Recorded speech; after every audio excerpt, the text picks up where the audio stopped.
Bonsoir à tous et bienvenue dans ce point de l'actualité. La commission électorale indépendante a publié les résultats provisoires de la présidentielle du 31 octobre 2020. Alassane Ouattara, élu avec 94,27% des voix. Le taux de participation s'élève à 53,90%. Je vous propose d'écouter le président de la commission électorale indépendante. Ont obtenu Alassane Ouattara 3 031 483 voix, soit 94,27%. Afi Nguessan Pascal, 31 986 voix, soit 0,99%. Bédier Kona Aimé Henri, 53 330 voix, soit 1,66%. Kwadio Kona Bertin, 64 011 voix, soit 1,99%. Est donc élu président de la République, M. Alassane Ouattara. Conformément à l'article 59 du Code électoral, la Commission électorale indépendante transmettra au Conseil constitutionnel un exemplaire des procès-verbaux de dépouillement accompagné des pièces justificatives dans les 3 jours qui suivent, à charge pour cette institution de proclamer le résultat définitif. Annonce de l'opposition pour la mise en place d'un Conseil national de la transition. Le gouvernement réagit. Il indique avoir saisi le procureur de la République. On écoute le ministre de la Justice qui a lu le communiqué ce matin à la primature. L'élection présidentielle s'est tenue le samedi 31 octobre 2020, conformément à l'article 56 de la Constitution du 8 novembre 2016. Ce scrutin s'est globalement bien déroulé sur l'ensemble du territoire national, en dépit du mot d'ordre de boycott actif lancé par des partis politiques de l'opposition, ce qui a entraîné des incidents relevés dans quelques départements. C'est le lieu pour le gouvernement de féliciter les électeurs et l'ensemble des populations qui, mobilisées, ont su, par leur sens élevé du civisme et du patriotisme, relever le défi de la participation et préserver la paix si chère à notre pays. Malheureusement, ce mot d'ordre de boycott actif, lancé par des partis politiques de l'opposition, a conduit leurs militants à commettre des actes d'une particulière gravité constitutifs d'infractions pénales. Le gouvernement s'incline devant la mémoire des victimes qui ont malheureusement perdu la vie du fait de ces actes irresponsables. Le gouvernement adresse ses condoléances à leurs familles et souhaite un prompt rétablissement aux blessés. Le gouvernement témoigne également sa solidarité à toutes les personnes qui ont vu leurs biens détruits. Le lundi 2 novembre 2020, M. Pascal Afi Nguessan, s'exprimant au nom d'une plateforme de l'opposition, a annoncé la mise en place d'un organe de transition dénommé Conseil national de transition, devant se substituer aux institutions républicaines légalement établies. Cette déclaration, ainsi que les violences perpétrées suite au boycott actif, constituent des actes d'attentat et de complot contre l'autorité de l'État et l'intégrité du territoire national. Ces faits sont prévus et punis par la loi pénale.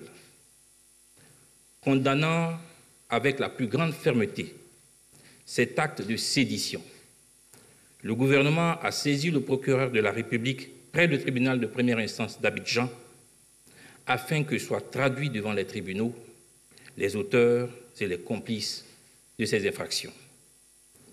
Fait à Abidjan le 3 novembre 2020 pour le gouvernement, le garde des Sceaux, ministre de la Justice et des Droits de l'Homme. À la suite de cette déclaration, le ministre de la Justice et celui de la Sécurité ont répondu aux questions des journalistes. Ils ont expliqué la saisine du procureur et la situation sécuritaire sur l'ensemble du territoire. Mahama Traoré. Le gouvernement a saisi le procureur de la République près le tribunal de première instance d'Abidjan suite à l'annonce de la mise en place d'un conseil national de transition par l'opposition. Cette saisine pourrait-elle aboutir à des arrestations? Réponse du garde des Sceaux, ministre de la Justice. Les options sont sur la table du procureur de la République. C'est lui l'autorité de poursuite. Il pourra envisager sereinement toutes les options qui sont à sa disposition. Dans la nuit du lundi au mardi, des leaders de l'opposition ont annoncé l'attaque de leur résidence sur les réseaux sociaux. Qu'en est-il réellement? Il ne faut pas oublier qu'il y a un arrêté interministériel qui interdit les regroupements, les manifestations sur la voie publique.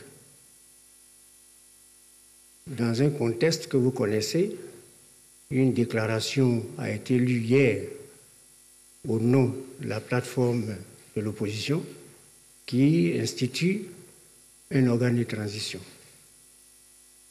Devant une situation aussi grave, il est important de renforcer la sécurité et s'assurer que des surprises ne peuvent pas intervenir. C'est dans ce cadre-là que les forces de sécurité ont mené des patrouilles et ont procédé à la dispersion de quelques petits regroupements rencontrés par-ci et par-là.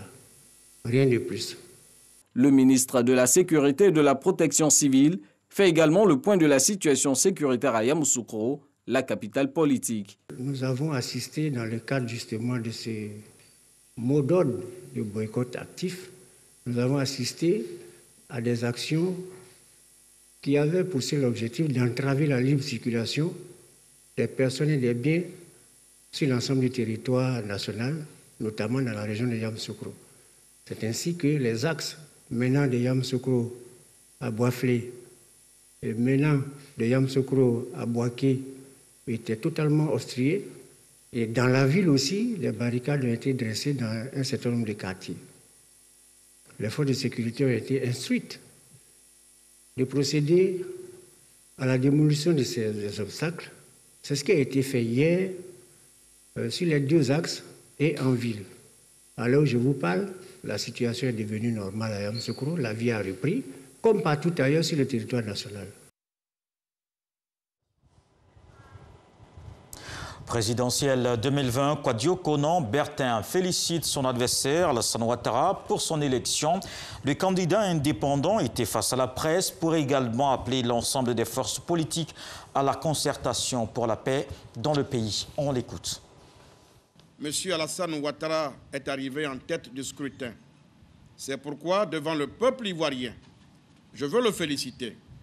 Le président de la République, je l'ai dit et répété au cours de la campagne, dans mon pays, la Côte d'Ivoire, j'ai des adversaires, mais je n'ai pas d'ennemis. Je suis respectueux de nos institutions et par-dessus tout, je souhaite que la concorde civile, la paix et la démocratie l'emportent sur les querelles d'ego et de clans.